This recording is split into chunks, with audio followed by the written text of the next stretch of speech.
Hello guys, एक बार फिर से स्वागत है आप सभी का सोनी किचन में। आज के इस वीडियो में हम बनाने वाले हैं मूंग दाल का हलवा, जो बहुत ही ज़्यादा टेस्टी और शादी ब्याह में बनाया जाता है। कई लोगों ने कमेंट करके भी बोला था कि मूंग दाल हलवा बनाएं। मूंग दाल हलवे के लिए बहुत सारी चीज़ें हमें नहीं चाहिए होती है, वो आपकी मर्जी होती है आप कैसे बनाएं, लेकिन मैं जो बता रहा हूँ वो बिल्कुल हलवाई स्टाइल में बताऊंगा कि हलवाई कैसे बनाते हैं। हेलो दोस्तों, एक बार फिर से स्वागत है सोनी किचन में। अगर आपको हमारी वीडियोस अच्छी लगती हैं तो हमारे चैनल को सब्सक्राइब करके बगल में जो घंटी वाला बटन है उसको जरूर दबा लें, ताकि हमारी जो आने वाली हलवाई वाली वीडियोस हैं वो आप सभी को मिलती रहे। तो चलिए स्टार्ट करते हैं।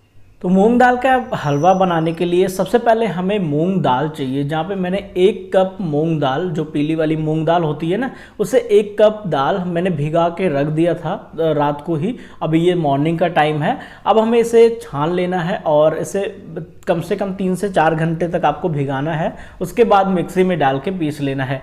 हलवाई इसको पिसी हुई दाल भी मतलब मार्केट में मिल जाती है, वो डायरेक्टली परचेज कर लेते हैं। उनको भिगाने और पीसने की कोई प्रॉब्लम नहीं होती। तो आप भी चाहो तो अगर पिसी हुई दाल मिलती है अच्छी बात है, क्योंकि वो बहुत ही परफेक्ट होती है जो दाल पिसी हुई मिलती है मार्केट में, तो वो वाली यूज़ करेंगे तो ज़्यादा अच्छा रहेगा। अब हमें बिल्कुल इसको पेस्ट बनाने के बाद एक कढ़ाई रखना है, और जितना हमने मूंग दाल लिया था ना उतना ही हमें घी चाहिए। वैसे इसका ज़्यादा घी चाहिए होता है, लेकिन अभी फ़िलहाल के लिए मैं उतना ही डाल रहा हूँ। और अभी थोड़ा सा हमें रिफाइंड ऑयल भी यूज़ करना है, लेकिन रिफाइंड ऑयल अभी बाद में डालेंगे। तो घी आधे कप से थोड़ा सा ज़्यादा था, मतलब 150 ग्राम था। और जब घी थोड़ा सा गर्म हो जाए तब हमें इसमें थोड़ा सा बेसन, यानी कि 1 चम्मच के करीब बेसन डालना है, और 1 ही चम्मच आपको सूजी भी डालना है। यहाँ पे सूजी एक बहुत ही परफेक्ट दानेदार टेक्स्चर देगा इस हलवे को, और बहुत ही ज़्यादा टेस्टी लगेगा। सूजी बिल्कुल अच्छे से भून ले, सूजी और बेसन बिल्कुल अच्छे से भुना होना चाहिए। जब ये बिल्कुल अच्छे से भुन जाए उसके बाद हमें दाल डालना है। जो बेसन है वो थोड़ा सा बाइंडिंग का काम करेगा इसके अंदर, और जो दाल है वो हल्का सा अगर दरदरा सा होगा तो अच्छा रहेगा। अगर आप घर के मिक्सी में पीस रहे हैं तो वो बिल्कुल फाइन होगा नहीं, हल्का सा दरदरा ही होगा, तो काफ़ी अच्छा है, बहुत अच्छा टेक्सचर आएगा। तो दाल को हमें इसके अंदर डाल देना है, अच्छी तरीके से मिक्स करना है। और अभी देखना घी बिल्कुल गायब ही हो जाएगा। ये देखिए, तो एकदम से घी गायब हो चुका है, मतलब दाल के अंदर अब्जॉर्ब हो गया है। जैसे जैसे हम इसको भूनते जाएंगे तब इसके अंदर से जो घी है वो निकलेगा। ये देखिए, तो अभी हम इसको ऐसे ही भूनते जा रहे हैं, मतलब करीब 4 से 5 मिनट तक हमें अभी फिलहाल इसको भूनना है। उसके बाद से ये घी अपने आप निकलना स्टार्ट होगा। तो करीब 20 मिनट तक हमें इसे भूनना होगा टोटल, तभी इसका कलर चेंज होगा और परफेक्ट भुनेगा। तब तक हम क्या करते हैं, इसके लिए चाशनी बना लेते हैं। तो चीनी और पानी का ही घोल तैयार करना है हमें। चीनी मैंने उतना ही लिया है जितना दाल यूज़ किया है, 150 ग्राम। कम भी ले सकते हो, ज़्यादा भी ले सकते हो अगर आपको ज़्यादा मीठा पसंद है। और पानी मैंने जस्ट उसका डबल लिया है, मतलब 150 ग्राम दाल था तो 300 ml मैंने पानी लिया है। दोनों को अच्छी तरीके से मिक्स करना है, उबालना है। जब उबाल आ जाए इसके अंदर थोड़ा सा फूड कलर मिक्स करेंगे, हल्का सा कलर मैंने येलो वाला डाला है और हल्का सा ही यहाँ पे रेड वाला डाला है। तो दोनों को अच्छी तरीके से मिक्स करेंगे, तभी मूंग दाल वाला जो कलर, हलवे वाला जो कलर है वो आता है, बिल्कुल परफेक्ट हलवाई जैसे।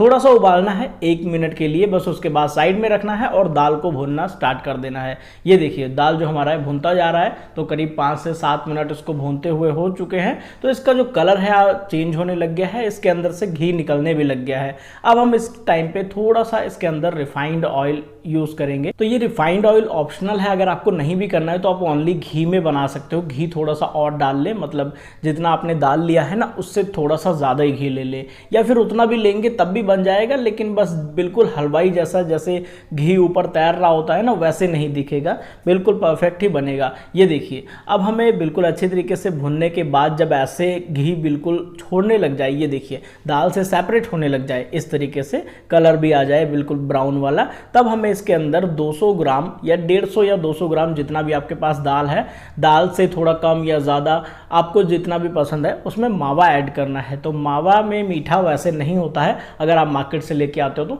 आपने घर का बना हुआ मावा यूज़ किया है तो आप उसमें मीठा डाल भी सकते हो, नहीं भी डाल सकते हो, वो आपकी मर्जी है। तो आप मावा या खोया घर का बना हुआ या फिर मार्केट वाला भी यूज़ कर सकते हो। ये थोड़ा फ्रिज में पड़ा था इसीलिए मैंने कद्दूकस करके यूज़ किया है, फ्रिज में जम जाता है, आप सभी को पता है। तो अब हम इसमें चाशनी चाशनी डाल देंगे और चाशनी सारा इसमें हम डाल देंगे और अच्छे तरीके से हमें क्या करना है, इसको 2-3 मिनट तक पकाना है, जब तक इसका जो घी है वो ऊपर ऊपर दिखाई ना देने लग जाए। मतलब दाल जो है अच्छी तरीके से पानी अब्जॉर्ब कर ले, चाशनी वाला जो पानी है ना वो अब्जॉर्ब कर ले। इसके अंदर इलायची का पाउडर थोड़ा सा डालेंगे। इसमें मैंने कोई एसेंस नहीं डाला, आप चाहो तो रोज़ वाटर या फिर केवड़ा वाटर भी थोड़ा बहुत डाल सकते हो। थोड़े से नट्स, ड्राई फ्रूट वगैरह अगर देसी घी में रोस्ट करके डालेंगे तो और भी ज़्यादा अच्छा रहेगा, लेकिन मैंने ऐसे ही डाल दिया। अगर आपको थोड़ा सा रोस्ट करना है आप रोस्ट कर सकते हो पैन में डाल के। और उसके बाद आप देख सकते हो जैसे जैसे इसको मैंने 1-2 मिनट पकाया, ये बिल्कुल रेडी है, तो मैंने गैस बंद कर दिया। और यहाँ पे आप देख सकते हो कि ये बिल्कुल हलवे जैसा बन के रेडी हो चुका है।